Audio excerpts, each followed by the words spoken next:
Morning, children. Once again, welcoming you all in RPS Public School online class. And today, I am going to take a class of class 7, SST History.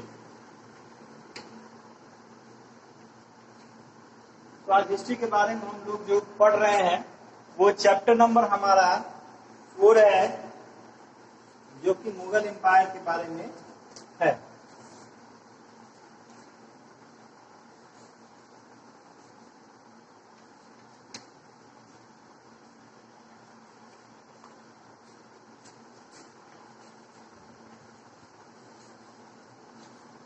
Mughal empire,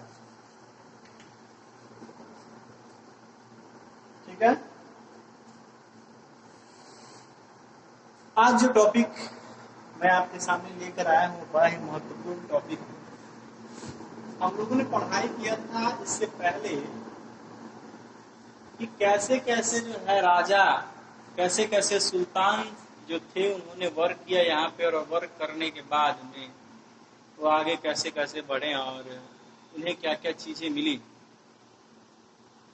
तो चलिए आज देखते हैं तो आखिरकार उनके work करने का तरीका कैसा था।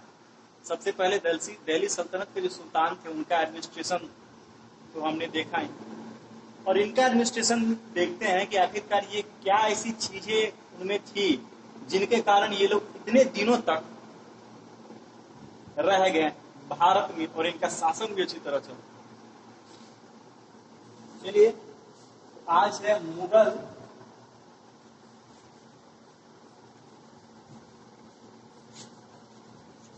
एडमिनिस्ट्रेशन।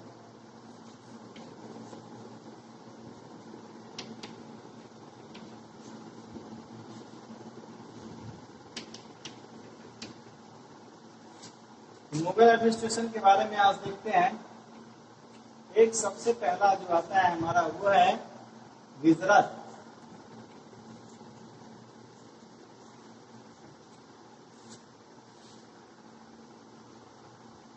आखिरकार ये गुजरात क्या था, ठीक है। He was the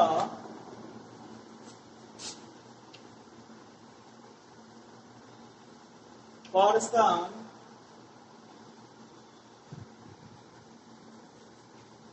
who looked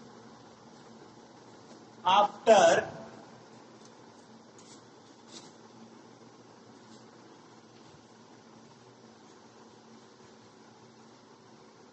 the income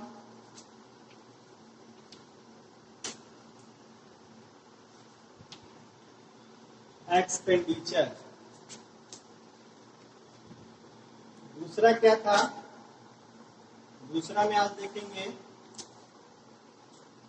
Mir Bakshi. Mir Bakshi, the Mir Bakshi, he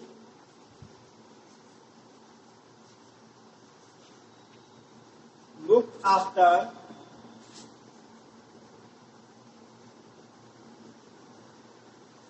army and military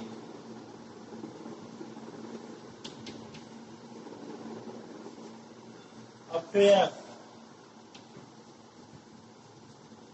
army and military affairs. तीसरा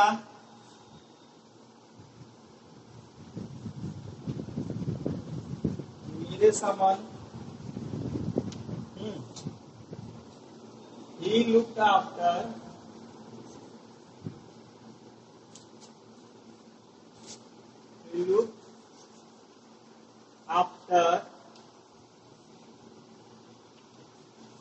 imperial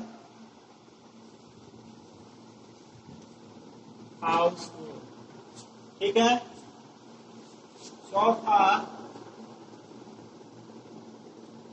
द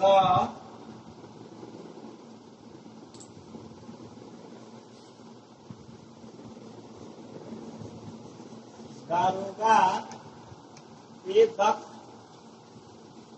चौकी। ये क्या था? He was in charge of imperial post.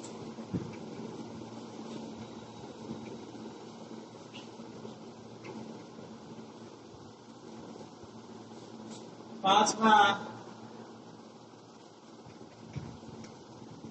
Mir Atish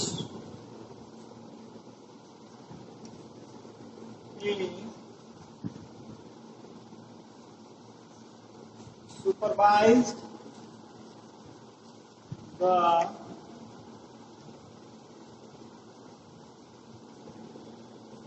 artillery. छठा,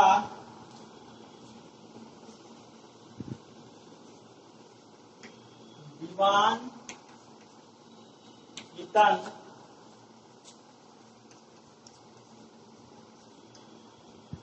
it looked after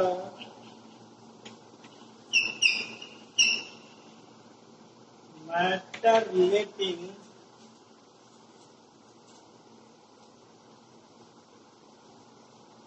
of Jagir. ठीक है, of jagirs. मैं बीच में 2-2 मिनट में हट भी जा रहा हूँ ताकि आप इसको आराम से उतार पाए, पहले इन चीजों को आखिर हम लोग जान पाए कि ये चीजें आखिरकार हैं क्या।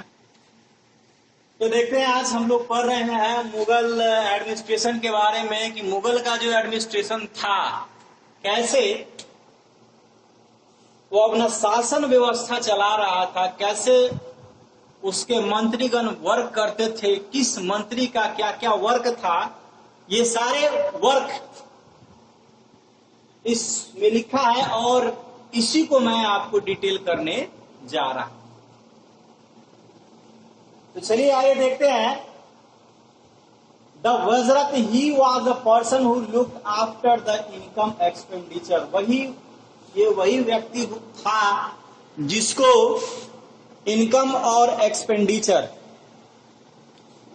इनकम यानी पैसे, शासन के पास पैसे कैसे आएंगे, राजा के पास पैसे कैसे आएंगे, सुल्तान के पास पैसे कैसे आएंगे, कौन कौन सा कर लगाया जाएगा, किस कर से पैसे आएंगे, कौन कौन सा रेवेन्यू लगाया जाएगा, ये सारी चीज जो है इस वजरत को मालूम हुआ करता था और उनके क्या क्या खर्चे भी, हम खर्चों को भी जो है वो लिखा करता था। एक तरह से मुनीम का इसका वर्क था। मीर बख्शी ये आर्मी और मिलिट्री अफेयर्स यानी कि सैनिक के जितने भी कार्यक्रम होते थे, प्रोग्राम्स होते थे, कहाँ लड़ाई करना है, कहाँ घुसपैठ करना है, कहाँ पेट्रोलिंग करना है, ये सारी चीजों का मामलात जो है वह मीर बख्शी साहब रखते थे। फिर मीरे समन he looked after the imperial house, ये पूरे भवन को देखता था, मतलब पूरा भवन इसके अंदर था, कहाँ टूटा कहाँ फूटा क्या कुछ हुआ, ये सारी चीजें जो है यह देखता था। द दरोगा डाक चौक incharge of imperial post. Imperial यानी कि जो बड़े बड़े पैलेस होते थे उन्हें बहुत तरीके के वर्क हुआ करते थे, सभी के इंचार्जेस बनाया करते थे और उनके इंचार्जेस का जो सुपरवाइजर होता था वही होता था दरोगा चौक। है आगे देखिए, ये है मेट, ठीक है, मेर आतिश है। मेर आतिश में क्या है, ही सुपरवाइज द आर्टिलरी, ये विपन्स को देखता था, यानी कोषागार का यह मालिक था। कितने तोप है, कितने भाला है, कितना बर्छा है, कितने हाथी है, कितने घोड़ा है, वह सारा खेसरा खाता जो है इसी के पास रहता था। दीवाने एतन it looked after the matters of जागीर, ये जितने भी सारे भूमि विवाद होते थे यही साहब सॉर्ट आउट किया करते थे। ठीक है, अब है divisions of empire.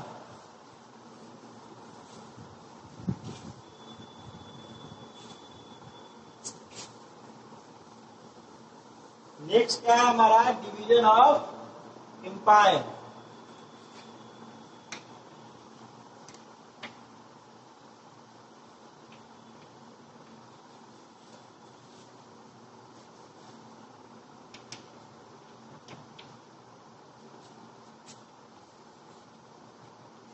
The kingdom was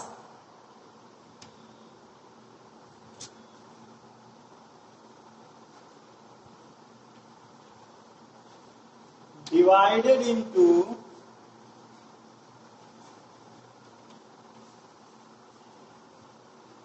subas. दूसरा है द सरकार्स वेयर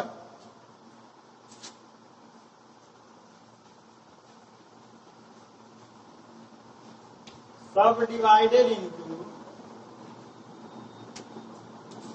परागन्स।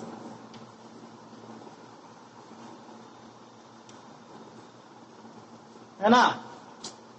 फिर तीसरा है द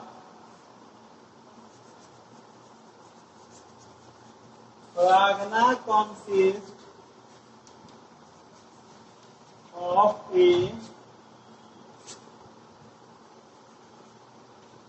number of villages।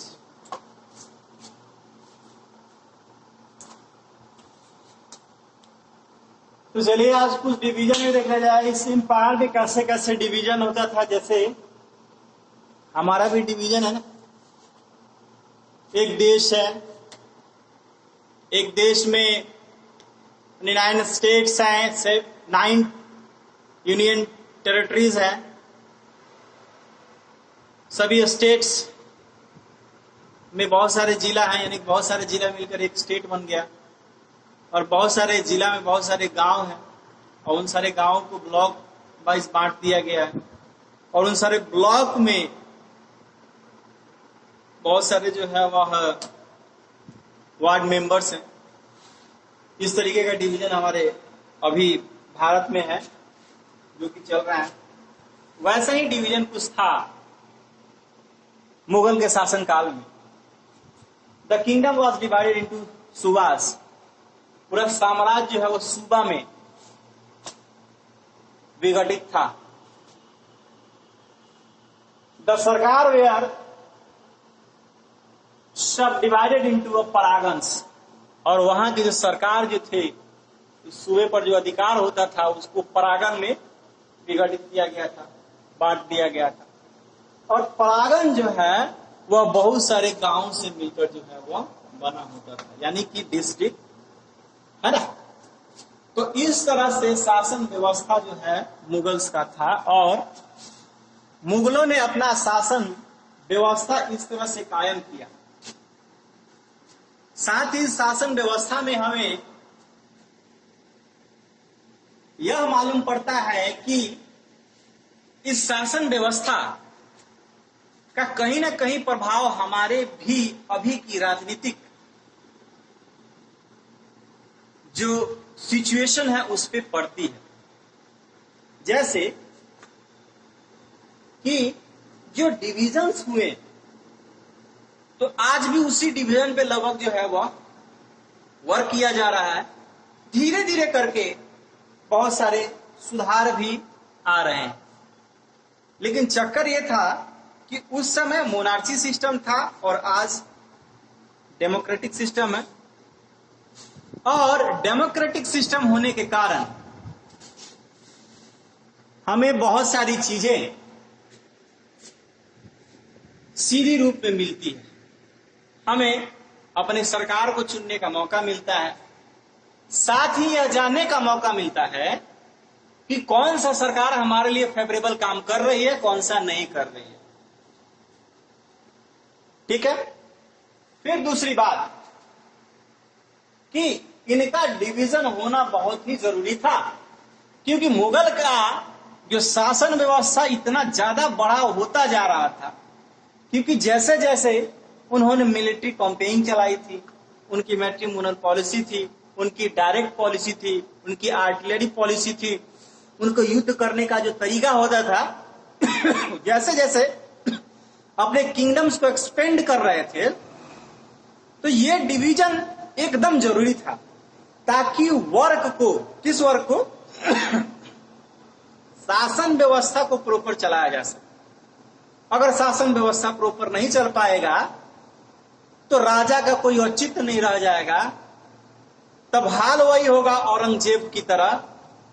707 में औरंगजेब के मरने के बाद कहते हैं कि मॉडर्न युग प्रारंभ होता है। उसके मृत्यु का ही द्योतक था कि मॉडर्न युग, यानी कि ब्रिटिश का आगमन और ब्रिटिश का शासन व्यवस्था सुदृढ़ होने लगा था उसी समय से।